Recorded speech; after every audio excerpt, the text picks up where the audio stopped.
This is Ray Martinez, and thank you for joining me on today's podcast. Today, we're going to take the time to talk about critical thinking. What in the world is critical thinking?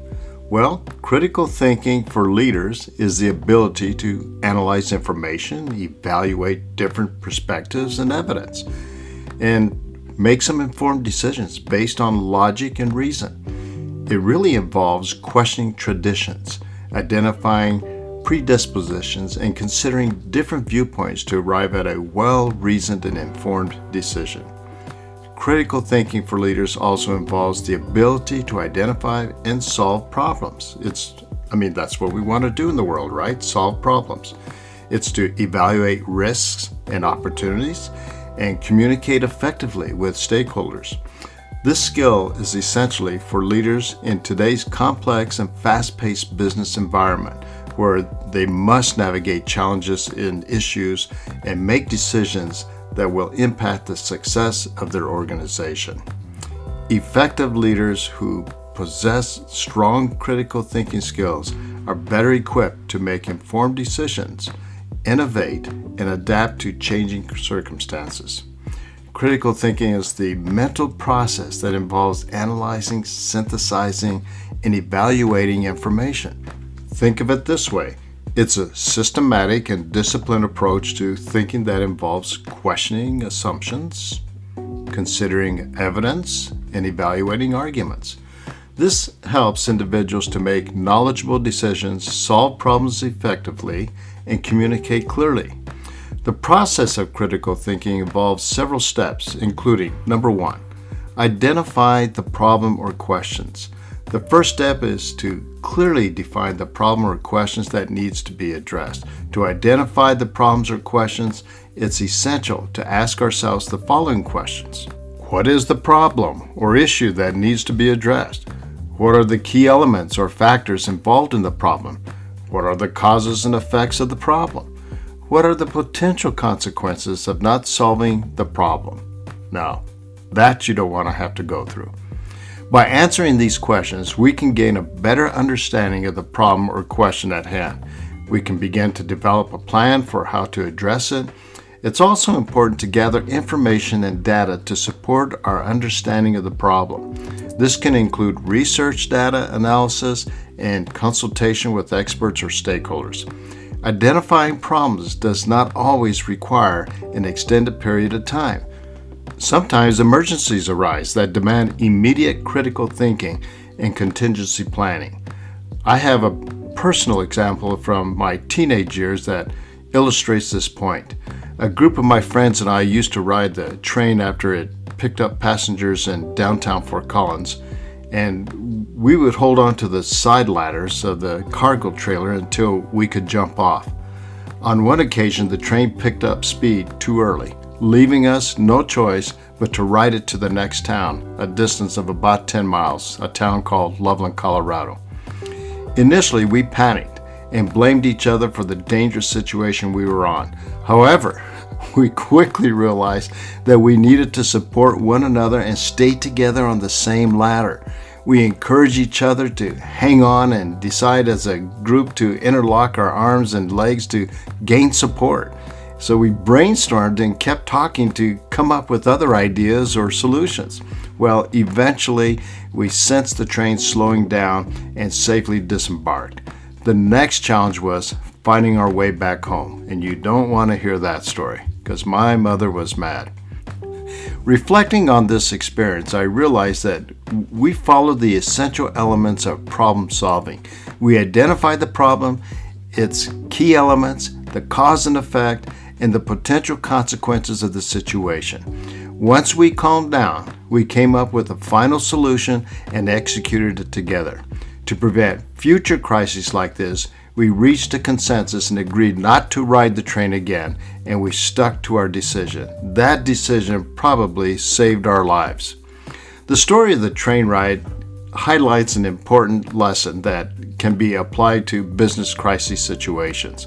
In any crisis, whether it's a small issue that requires immediate attention or a major emergency that demands a long-term solution, the initial reaction of panic and blame is not a productive way to approach the problem.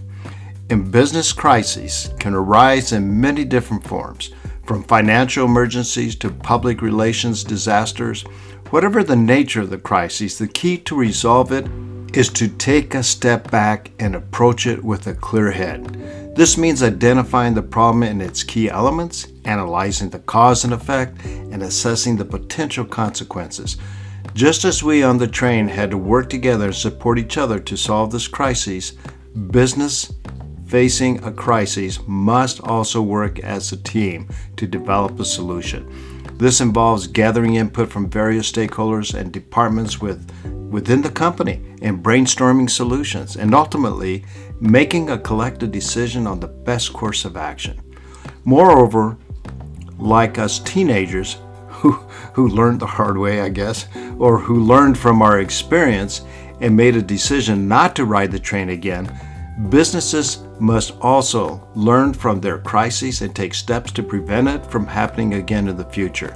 This may involve implementing a new policy or procedure, improving communication, and maybe collaboration between departments, or making changes to the company's overall strategy. Ultimately, the story of the train ride demonstrates that crises can be overcome with a combination of critical thinking, collaboration, and a willingness to learn from experience.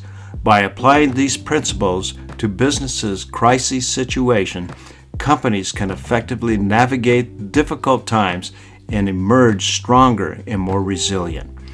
Once we have identified and defined the problem or the questions, we can move on to the next step of critical thinking, which is gathering information and data. So, number 2, let's talk about that.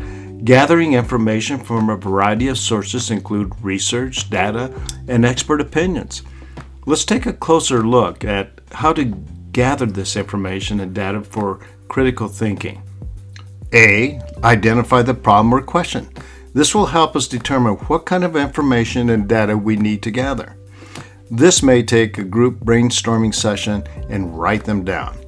B. Determine the source. Once we have identified the problem or question, identify the source. That may include books, academic articles, reports, case studies, statistical data, and other credible sources. C. Collect the information and data. Once we have identified the sources, gather the information and data from these sources. Ensure that the information and data are reliable and accurate and unbiased. Very important, that being unbiased. We can take notes or use a note-taking tool or to keep track of the information and data we collect, but make sure you're collecting it. D. Organize the information and data. Organize them in a way that makes sense to you. You can use tables, charts, graphs, and other visual aids to help you understand the data better. E. Analyze the information and data. Look for the development that identify patterns, trends, and relationships that might be relevant to the problem or question. Use analytical thinking skills to assess the strengths and the weaknesses of the information and data.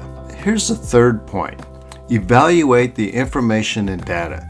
Use the information and data to determine their quality and relevance to the problem in question. Consider the credibility of the sources, the accuracy of the information, and again, the biases that may be present. Gathering information and data is an essential step in the critical thinking process. It helps us develop a comprehensive understanding of the problem or question, and it enables us to make informed decisions and develop effective solutions. Here's my fourth point. Consider different perspectives. Consider the different perspectives and viewpoints to gain a broader understanding of the issue. This means that we need to look beyond our beliefs and biases and assumptions and consider alternative perspectives that may challenge or contradict our own. Start by identifying different perspectives on the problem or issue. This may involve conducting research, talking to experts, or engaging with people who have different backgrounds, different experiences, and opinions. Consider the evidence that each perspective uses to support its claim and identify any weaknesses or gaps in their reasoning. Evaluate the strengths and weaknesses to the extent to which each perspective can explain the problem or issue in a comprehensive way. Synthesize the different perspectives by identifying commonalities and differences between them. Look for areas of agreement and disagreement and consider the implications of each perspective for addressing the problem or issue. It's important to develop a well-rounded understanding of an issue or a problem requires considering different viewpoints. This really enables you to develop a more nuanced understanding of the issue and create more effective solutions. Hopefully, it allows you to broaden your understanding of a problem or issue to develop more comprehensive and effective solutions. Here's my fifth point. Communicate effectively. So important. If you don't communicate effectively, it's going to be destructive. And this really means how you communicate with others, including presenting arguments and evidence in a clear and concise manner. Your communication skills don't always require high-level academic statements or explanations. When I was on City Council as the mayor of Fort Collins, my strongest suggestion was a simple formula: simplicity equals transparency. Complexity and ambiguity only lead to confusion. Even trial lawyers are trained to speak to a jury at a 6th to an 8th grade level. Deborah Benton's written some bestseller books about leadership, and she has one called How to Think Like a CEO, the vital trials you need to be the person at the top. It's a great suggested reading about communication. Here's my sixth point. Use what you have learned to develop and inform decisions and solutions that address the problem or question. Consider the implications of your decisions and solutions and be open to revising them if new information becomes available. Critical thinking is a skill that is developed and improved with practice. It is an essential skill for success in many areas of life, including education, business, and personal relationships. I'm going to share with you two examples of critical thinkers in business leadership who were successful. Mary Barra. As the CEO of General Motors, Barra is known for her analytical approach to leadership and her ability to make tough decisions. She has led GM through significant changes, including the shift towards electric and autonomous vehicles, and has emphasized the importance of innovation and collaboration in driving growth. Barra's critical thinking skills are reflected in her approach to leadership. She is a strong believer in data-driven decision-making and has made it a priority to invest in research and development to drive innovation. She is also a skilled communicator and has emphasized the importance of transparency and accountability in building trust with stakeholders. Here's a second person, Jeff Immelt. As the former CEO of General Electric, Immelt, also known for his strategic thinking and his ability to navigate complex business environments. He led GE through a period of significant transformation, focusing on digital innovation and the Internet of Things, and growing in the company's presence in emerging markets. Jeff's critical thinking skills are reflected in his approach to leadership. He is a strong believer in the power of innovation and has made it a priority to invest in new technologies and business models. He is also a skilled communicator and has emphasized the importance of collaboration and teamwork in driving growth and success. Overall, the critical thinking skills of Barra and Immelt have allowed them to be successful in their respective fields. Their ability to analyze complex issues, think creatively, and develop innovation solutions has a significant impact on their organizations and on the business world. I like what Edward de Bono said. Education without critical thinking is like a car without a steering wheel. Gino Campana is a political entrepreneur, and he says this: it's your camino.